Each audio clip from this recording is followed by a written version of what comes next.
দিল্লি না ঢাকা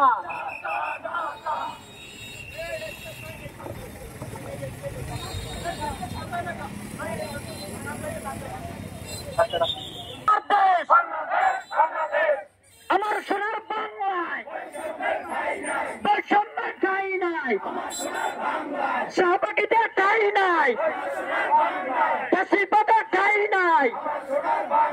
আমার সোনার বাংলায় চাঁদাবাদের ঠাই নাই, ফাঁসিবাদের ঠাই নাই। সাইদির বাংলায়, গোলাম আজমের বাংলায়, মুজাহিদের বাংলায়, এই দেশ আমার দেশ, বাংলাদেশ বাংলাদেশ। কোথায় কোথায় বাংলা ছাড়, বাংলা কি তোর বক্তদার, গোলামি না আজাদে, আপোষ না সংগ্রাম।